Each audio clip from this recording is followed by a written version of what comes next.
Сәлем барлықтарыңызға. Егер үйлеріңізде фарш болмаса, бірақ біз картоптан котлеты жасаймыз. Ең алдымен картоптарымызды бірнеше бөліктерге бөліп аламыз.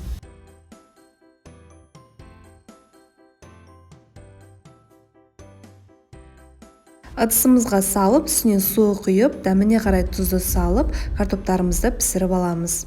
Оған дейін терканың ең ұсақ бөлігінен өзімізге ұнайтын сырдың түрін алып, сол теркадан өткізіп аламыз. Ыдысқа салып алдық. Одан кейін көк шөбімізді, яғни петрушканы ұсақтап турап аламыз. Біздің картопымыз пісіп шықты, суын төгіп бір ыдысқа салып алдық. Енді осының үстіне кішкене сары майымызды саламыз. Ұсақтап туралған петрушкаларымызды саламыз.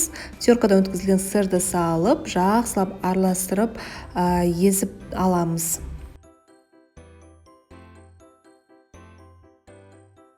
Бір ыдысымызға жұмыртқамызды, екінші ыдысқа панировочный сухарикиді салып аламыз. Картоптарымызды қолымызбен котлетыдың формасына келтіріп аламыз.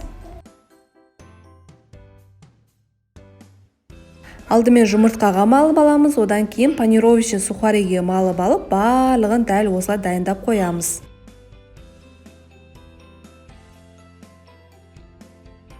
Осы орайда майларыңызды қыздырып қойыңыздар, міндетті түрде қызып тұрған майға қуырып аламыз.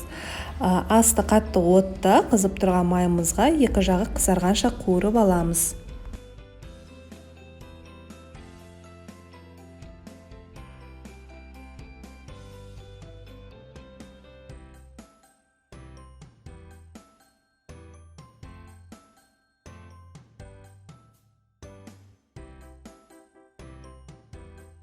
Мінекей достар, картошкадан котлеттеріміз дайын болды. Егер үйлеріңізде фарш болмаса, ол мәселе емес, балаларыңызға дәл осылай жасап көріңіздер. Сырты хрустящий, іші ауызда ерейтіндей болып, дәмді болып шығады.